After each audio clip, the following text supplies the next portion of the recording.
Привет, это новости на Ходорковский лайв. И если у вас не работает YouTube, смотрите описание ролика. А я расскажу о важных событиях этого дня. Массовая авария в Москве, взрыв на заводе, есть погибшие, полицейский признался в убийстве журналиста.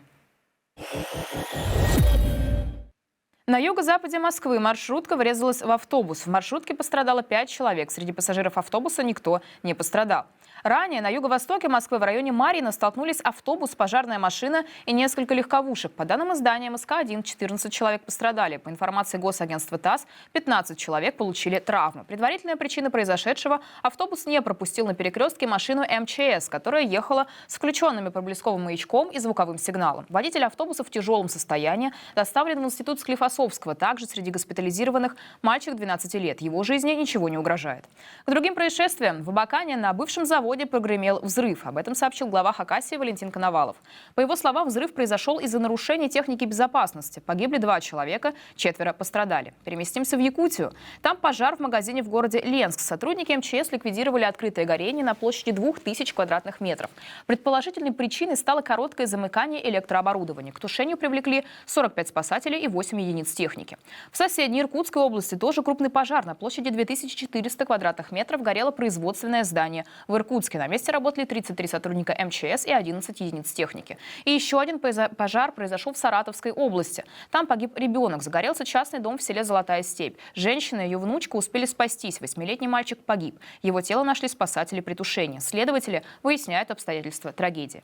Остаемся в Саратовской области. В Саратове из-за аварии без холодной воды остались 172 дома. Все выходные велись ремонтные работы. Теперь местные службы советуют жителям кипятить воду перед использованием. Видимо, просто так ее пить нельзя. Проблема с водоснабжением в городе происходит регулярно. 19 декабря без воды осталось 637 домов. Причина – изношенные трубы, которые работают по 30-60 лет вместо положенных 20. Украина обвинила Россию в расстреле пленных. Убийство, по словам украинской стороны, произошло в Волновахском районе Донецкой области. Украинская генпрокуратура начала расследование после публикации видео. На нем видно, как российские военные расстреливают 2 безоружных украинских солдат, лежащих на земле, а затем выводят еще 2 и убивают выстрелами в спину. Омбудсмен Дмитрий Лубенец сообщил о преступлении в ООН и Красный Крест.